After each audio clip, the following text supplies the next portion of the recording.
Patuloy pa rin ang bilangan ng boto para sa Hatol ng Bayan 2025. Inaasahang ilalabas naman ngayong araw ang resulta para sa national position.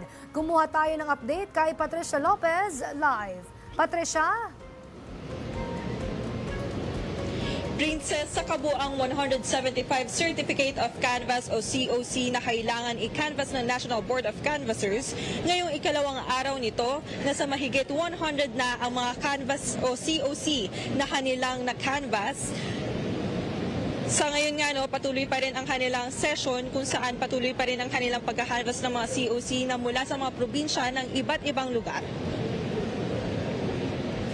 Ilan sa mga COC na bilang ang boto ngayong araw ay ang mula sa Bacolod, Albay, Mountain Province, Pangasinan, Zamboanga, Sibugay at Abra. Inaasahan ding ilalabas ng National Board of Canvassers ang partial official results ng national positions bago matapos ang araw.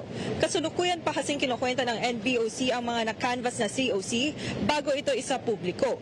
Kaugnay naman ng panawagan ni Kingdom of Jesus Christ o KOGJC leader at senatorial candidate Pastor Apollo Kibuloy na magsagawa ng manual recount dahil umano sa mga ulat ng discrepancy sa election returns. Sinabi naman ng COMELEC na kinakailangan ng panibagong batas para magsagawa ng mano-manong bilangan ng boto pati na rin ng election protest. Kinakailangan din ng COMELEC ng karagdagang budget sakaling magsagawa ng mano-manong bilangan, lalo pa ang mga guro ang isa sa mga magre-recount ng mga balota.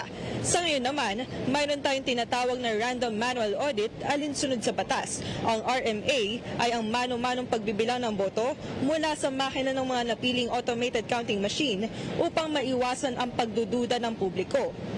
Princess, paalala naman ng COMELEC sa mga kandidato ng 2025 elections, ito man ay nag-withdraw na o hindi naman kaya nagpatuloy sa pangampanya, ay binibigyan na lamang sila ng deadline na up to June 11 para magpasa ng kanilang Statement of Contribution and Expenditure o SOSE.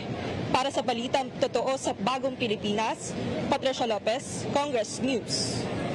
Maraming salamat, Patricia Lopez.